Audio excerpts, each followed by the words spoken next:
الحمد لله رب العالمين، والصلاة والسلام على أشرف الأنبياء والمرسلين نبينا محمد وعلى آله وصحبه أجمعين. أما بعد، قال الله سبحانه وتعالى: يقلب الله الليل والنهار إن في ذلك لعبرة لأولي الأبصار. ابتدا و آغاز اسی کے نام و نامی سے جو دن کو رات سے اور رات کو دن سے تبدیل کرتا ہے۔ انگن بے شمار درود و سلام ہو امام الانبیاء و خاتم النبیین محمد ابن عبداللہ صلوات ربی و سلام علیہ پر، اللہ کی رحمت و ازواج مطہرات امہات المؤمنین پر، اصحاب پر، اولاد پر، اور ہر اس شخص پر جو خالص اللہ کی عبادت کرتا رہا اور اس کے ساتھ کسی کو شریک نہیں ٹھہرایا۔ حمد و ثنا کے بعد میرے عزیز محترم بھائیوں، اللہ تعالیٰ نے فرمایا: يقلب الله الليل والنهار ان في ذلك لعبرة لأولي الأبصار۔ وہی ہے اللہ جو رات کو دن سے اور دن کو رات سے تبدیل کرتا ہے۔ ان في ذلك لعبرة لأولي الأبصار، اور عبرت ہے ان لوگوں کے لیے جو سمجھدار ہیں، دانشور ہیں، عقل مند ہیں، بصیرت رکھنے والے ہیں۔ ان کے لیے یہ اللہ کی طرف سے نشانیاں ہیں کہ دن رات سے اور رات دن سے تبدیل ہو رہے ہیں، اور اس طرح ان کی تبدیلیوں سے ہفتے تبدیل ہو رہے ہیں، اور پھر مہینے، اور پھر سال، اور اس طرح انسان کی زندگی کے بھی سال اسی طریقے سے تبدیل ہو رہے ہیں۔ میرے عزیز محترم بھائیوں، ہر سال انسان کا جو اوپر جا رہا ہے زندگی کا، اسی طریقے سے اس کی زندگی کے مراحل ختم ہو رہے ہیں۔ بچے سے جوان ہو رہا ہے، اور جوانی سے انسان بڑھاپے میں جا رہا ہے، اور بڑھاپے سے انسان اپنی آخری منزل کی طرف یعنی قبر کی طرف جا رہا ہے۔ یہ لازمی نہیں ہے کہ ایک انسان بڑھاپے میں ہی جا کے قبر کی طرف جائے، بلکہ جوانی میں بھی جا سکتا ہے، اور اس طرح بچپن میں بھی جا سکتا ہے، یہاں تک کہ اگر بچہ ماں کے پیٹ میں ہے تب بھی وہ قبر کی منزل کو پہنچ سکتا ہے۔ میرے عزیز محترم بھائیوں، یہ دنیا میں اللہ تعالیٰ نے جو ہمیں بھیجا، ایک امتحان کے لیے بھیجا، اور اس امتحان میں یہ دن بدل رہے ہیں، سال بدل رہے ہیں، اور ان سالوں کے اگر انسان دیکھے تو کچھ سال ایسے آتے ہیں کہ جس میں انسان کو خوشیاں ملتی ہیں، اور کچھ سال ایسے ہیں کہ جس میں انسان کو غمی ملتی ہے، اور کچھ سال کچھ انسانوں کے لیے خوشی ہے اور کچھ انسانوں کے لیے غمی ہے۔ یعنی کہ اگر یہ سال جو ہجری کا ختم ہوا، اس سال میں بہت سے لوگوں کے گھر ولادت ہوئی اور خوشیاں ہوئیں، اور بہت سے لوگوں کے پاس ان کے اصحاب، ان کے بھائی، ان کے رشتہ دار، ان کے عزیز و اقارب، ان کے والدین یا ان میں سے کوئی اس دنیا سے رخصت ہو گیا۔ اسی طریقے سے کوئی بیمار ہوا اور کوئی صحت یاب ہو گیا، کوئی امیر ہوا اور کوئی غریب ہو گیا، کوئی غم زدہ ہوا اور کسی کو راحت مل گئی۔ جس طریقے سے یہ دن رات سے اور رات دن سے تبدیل ہو رہا ہے، جس طریقے سے دن ہفتوں میں اور ہفتے مہینوں میں اور مہینے سالوں میں تبدیل ہو رہے ہیں، جس طریقے سے انسان کی زندگی کے مراحل بچپن سے جوانی اور جوانی سے بڑھاپے میں تبدیل ہو رہے ہیں، اسی طریقے سے انسان کے حالات بھی تبدیل ہوتے ہیں۔ لیکن ان حالاتوں کا حقیقتاً یہ مطلب نہیں کہ انسان خوشی میں بھی اللہ کو بھول جائے اور غمی میں بھی اللہ کو بھول جائے، یا کچھ انسان غمی میں اللہ کو یاد رکھتے ہیں اور خوشی میں اللہ کو بھول جاتے ہیں اور اس میں گناہ کرتے ہیں، اور کچھ لوگ اس کے برعکس ہوتے ہیں، خوشی میں اللہ کو یاد رکھتے ہیں اور غمی میں اللہ کو بھول جاتے ہیں۔ حالانکہ انسان کا ہر مرحلہ، ہر لمحہ، چاہے وہ خوشی کا ہو تب بھی اللہ کا شکر ادا کرے، اور غمی کا ہو تو اس میں صبر کرے اور اللہ سے دعائیں و التجائیں کرے۔ میرے عزیز محترم بھائیوں، ہم لوگوں کے پاس بہت ساری ایسی نعمتیں ہیں جو ہمارے پاس موجود ہیں، لیکن ہم ان کے بارے میں نہ ہی سوچتے ہیں اور نہ ہی غور و فکر کرتے ہیں۔ اس کے برعکس جو ہمارے سے نعمتیں چھین لی جائیں یا ان میں سے ایک نعمت چلی جائے، ہم اس کے اوپر غم زدہ ہو جاتے ہیں۔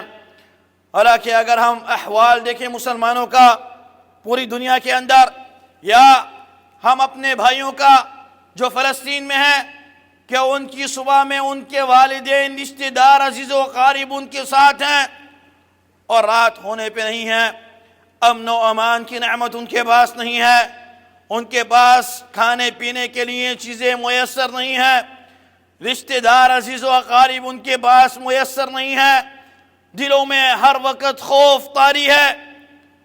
ہمیں اللہ تعالی نے یہ سب کچھ دیا، اگر ہم 7 سمندر پار بھی بیٹھے ہیں تو ہمیں یقین اور اطمینان ہے کہ ہمارے اہل و عیال امن و امان میں ہیں، اللہ تعالیٰ کی طرف سے بہت ساری نعمتوں میں ہیں۔ اگر گرمی ہے تو اے سی جیسی نعمتوں میں ہے، اور اگر سردی ہے تو ہیٹر جیسی نعمتوں میں، کھانے پینے کی چیزیں ہر چیزیں میسر ہیں، اور اس طرح صحت یاب بھی ہیں۔ یہ ساری کی ساری نعمتیں ہمارے اوپر ہیں، ہمیں چاہیے کہ ہم ان نعمتوں کے اوپر اللہ تعالیٰ کا شکر ادا کریں اور اللہ تعالیٰ سے دعائیں و التجائیں کرے کہ اللہ تعالیٰ ان کو ہمارے اوپر قائم و دائم رکھے۔ میرے عزیز محترم بھائیو، نبی کریم صلی اللہ علیہ وسلم سے پوچھا گیا، اے اللہ کے رسول، بہترین لوگ کون سے ہیں؟ اللہ کے نبی نے فرمایا، وہ لوگ جن کی عمریں زیادہ ہوں اور نیک اعمال کیے ہوئے ہوں۔ فرمایا شر والے لوگ کون سے ہوں؟ کہا جن کی عمریں زیادہ ہوں اور گناہ بھی ان کے زیادہ ہوں۔ اب اس حدیث سے یہ سبق ملا کہ اگر ہماری زندگیاں کے جتنے بھی سال گزر گئے، ہمیں اس سے اندازہ لینا ہے، اس میں حساب کرنا ہے۔ جس طرح عمر ابن الخطاب رضی اللہ عنہ نے فرمایا کہ اپنے اعمالوں کا وزن کرو، اپنا حساب خود لو اس سے پہلے کہ اللہ تمہارا حساب لے۔ ہمیں چاہیے کہ ہم اپنی عمروں کے مطابق اپنا موازنہ کریں ان نیک اعمالوں کا جو ہم نے اپنی زندگیوں میں کیے۔ اگر تو عمروں کے مطابق ٹھیک تھے تو اللہ کا شکر ادا کریں اور دعائیں کریں کہ اللہ ہمیں اسی میں مستمر رکھے، اور اگر کم تھے اور گناہ زیادہ تھے تو اللہ سے دعا کریں کہ ان گناہوں کو ختم کر دے یا ان گناہوں کو نیکیوں میں تبدیل کر دے، اور اگلے آنے والے سال میں ان گناہوں سے بچا کے رکھ۔ میرے عزیز محترم بھائیو، اسی طریقے سے انسان کو چاہیے کہ آنے والے سال کی ترتیب کرے، اس میں کثرت سے نیک اعمال کرنے کی کوشش کرے، اور پچھلے سال میں دیکھے کہ قرآن کتنی دفعہ ایک سال میں ختم کیا، کتنی نمازوں کی پابندی کی، کتنے نوافل ادا کیے، کتنے نیک اعمال کیے، صدقہ خیرات کیے، رمضان کے علاوہ بھی کہ اللہ کے لیے روزے رکھے۔ اگر نہیں تو ہمیں چاہیے کہ آنے والے سال میں یہ اپنا خطہ بنائیں اور اسی کے اوپر چلنے کی کوشش کریں۔ اور ہمیں چاہیے کہ ہم اپنا محاسبہ کریں کہ ہم جب جوان تھے تب ہمیں دین کا کتنا معلوم تھا، اور پھر ہم جب بڑھاپے میں جا رہے ہیں تو دین کا ہمیں کتنا پتہ ہے اور کتنا ہم اس کے اوپر عمل کر رہے ہیں۔ نبی کریم صلی اللہ علیہ وسلم نے فرمایا 4 چیزوں کا اللہ تعالیٰ قیامت کے دن پوچھے گا۔ سب سے پہلے کہ اللہ تعالیٰ نے تمہیں جوانی دی، وہ جوانی کہاں پہ تم نے ضائع کی، نیک اعمال کی یا اس کو برائیوں میں ضائع کر دیا۔ پھر اللہ تعالیٰ نے تمہیں عمر دی، اور اس عمر میں تم نے کیا کیا؟ اللہ نے تمہیں وقت دیا، اور وہ وقت میں تم نے کیا کیا؟ صحت والی زندگی دی، اور اس میں کیا کیا؟ اور اس طرح نبی کریم صلی اللہ علیہ وسلم نے فرمایا کہ 5 چیزوں سے پہلے غنیمت سمجھو۔ پہلا، زندگی کو موت سے پہلے اچھا وقت اللہ تعالیٰ نے دیا، اس سے پہلے کہ برا وقت آ جائے۔ آپ کو جوانی دی اس سے پہلے کہ بڑھاپا آ جائے، اور آپ کو اللہ تعالیٰ نے مال دیا اس سے پہلے کہ آپ فقیر ہو جاؤ۔ میرے عزیز محترم بھائیو، قیامت کے دن یہ بھی سوال ہوگا کہ کہاں سے مال کمایا اور کہاں پہ خرچ کیا۔ ہمیں چاہیے کہ حق حلال سے ہی مال کمائیں اور حق حلال پہ ہی خرچ کرنے کی کوشش کریں۔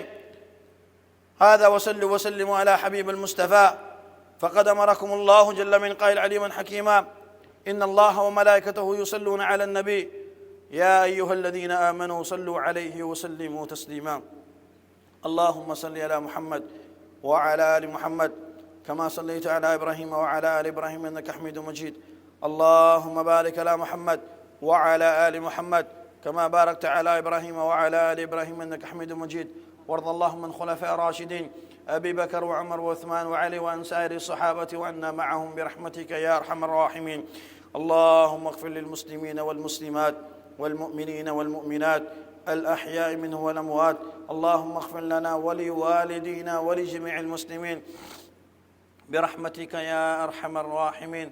اللهم تقبل منا إنك أنت السميع العليم، وتب علينا يا مولانا إنك أنت التواب الرحيم. ربنا هب لنا من أزواجنا وذرياتنا قرة أعين واجعلنا للمتقين إماما. يا مقلب القلوب ثبت قلوبنا على دينك، يا مصرف القلوب صرف قلوبنا على طاعتك. ربنا آتنا في الدنيا حسنة وفي الآخرة حسنة وقنا عذاب النار. عباد الله، إن الله يأمر بالعدل والإحسان وإيتاء ذي القربى وينهى عن الفحشاء والمنكر والبغي يعظكم لعلكم تذكرون.